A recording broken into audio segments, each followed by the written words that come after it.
Yeah. This is from the NES game. Some of you might remember it. But this has been all over the news. I wasn't going to really talk about it because I don't really care at 44. Why would I care? Because I honestly don't. But it's been all over the news. And I figure, let's talk about it because the Batgirl movies is about as popular as Will Smith punching out Chris Rock. So let's talk about it. Let's get into it. Now, I've heard from other various YouTubers, the Clownfish TVs, the Eric Reloaded, all the people on the right, the Geeks and Gamers, the Mecha Randoms, all these people on the right, Angry Joes, or on the people on the left, doesn't matter.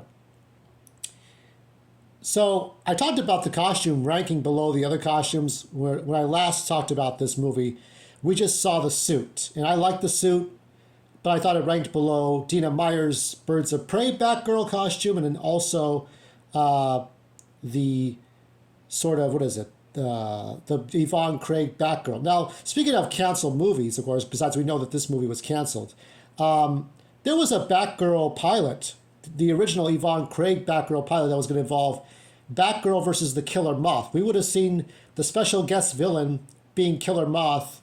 That never happened. William Shatner's Two-Face happened after 50 years or so, but we never got the Killer Moth pilot because it was never going to happen. Hold on. So there's Michael Keaton's Batman. We've seen like some of these pictures. There's Leslie Grace. There's all different walks of life. Oh. We got commercial interruptions on IMDb, but there's Michael Keaton as Batman.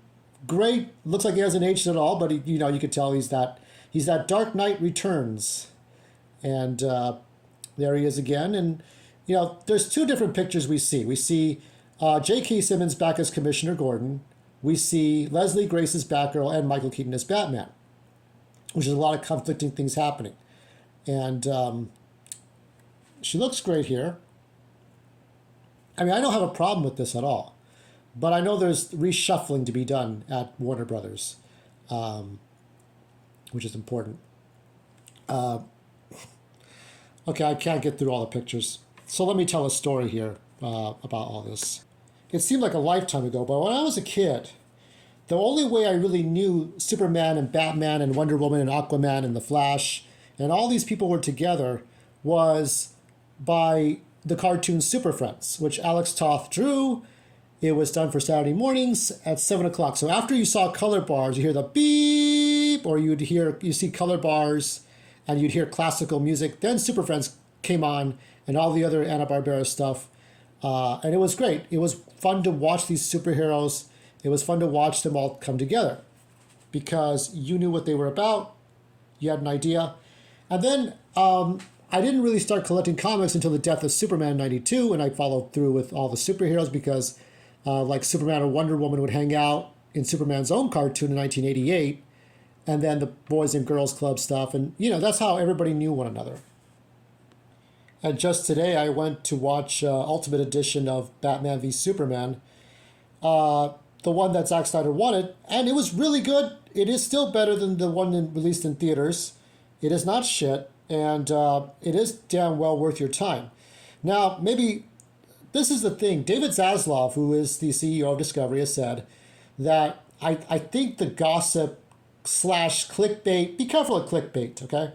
This might be in the gossip, rumor, clickbait territory. But he's rumored to say that they're going to denounce the Zack Snyderverse.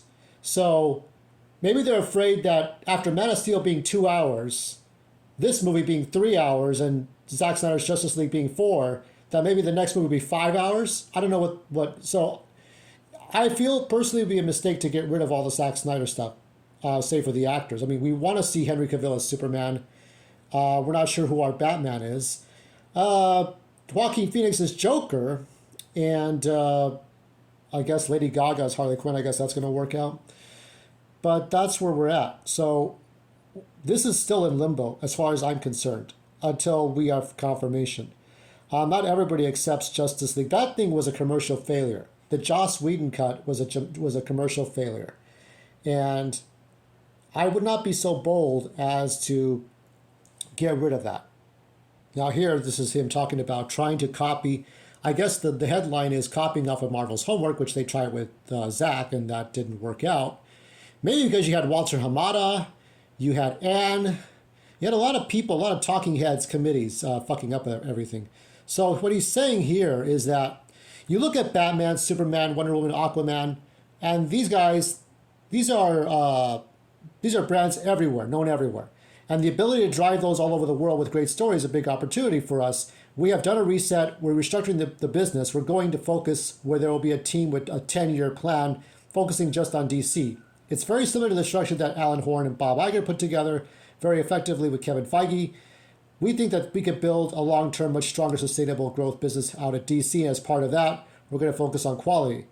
I'm not sure if DC Superheroes was the main reason they acquired this, or if it's because of Scooby-Doo. There's no sequel to Scooby-Doo. I really would look forward to Wacky Races, since Dastardly and Muttley's reunion was the only point of watching that movie at all, of Scoob. Now he's saying that it's still confirmed, even though Batgirl is gone and Supergirl may be going the same way, that the Flash is still on track, even though Ezra Miller's hiding from the cops, I guess. And so we're not sure what's going on.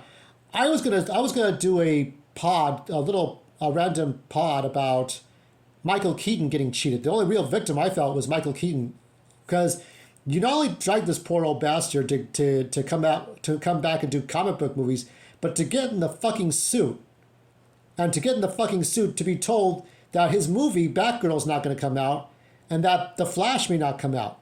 I mean, I would sue. I would fucking sue.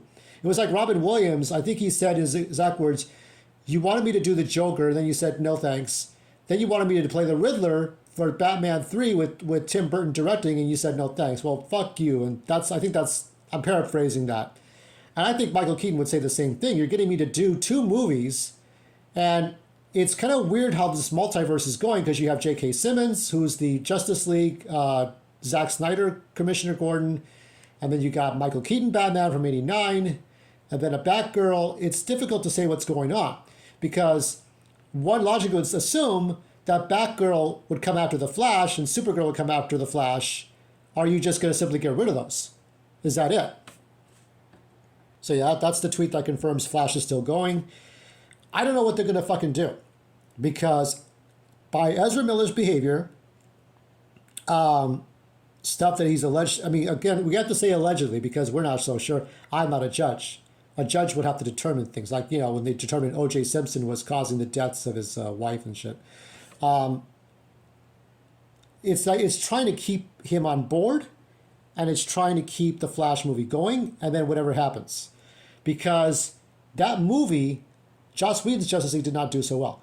Now, I got interested in Marvel Universe, but the Ultimate Marvel from 2000 all the way to like 2010 or so, 2011. And it's not that I don't think the MCU is shit at all. I think Kevin Feige did a great job. He's been doing a great job. Some movies didn't work and some did. But once I got into the first time after the 90s, I got into 90s, I collected Spider-Man. Once I did that, it was hard for me to stay interested after the Ultimate Marvel. Because Ultimate Marvel Universe, Ultimate Spider-Man, X-Men, Ultimate Fantastic Four, it was difficult to go back a second time. It's not that I didn't think anything of the actors. The actors did a fantastic job, but it was just going back a second time so soon after like The Incredible Hulk and then Iron Man 1 and then some of those movies that brought you into that. Like, I was still reading Ultimate Marvel comics. So that's what it was for me. And I guess let's end on whether it's Robert Pattinson, Michael Keaton, Christian Bale, Ben Affleck, we got to get this right. Or else I'm just going to go back and read Injustice comics, and what's the point then? But I would like to see Michael Keaton return. I'm sure he would too. He went through a lot of trouble, and just to make sure that people would watch him, even if comic books are not the first thing on his mind. And I think Leslie deserves a chance. Don't go broke. No drag queens as Ironhearts, and let's get this going right.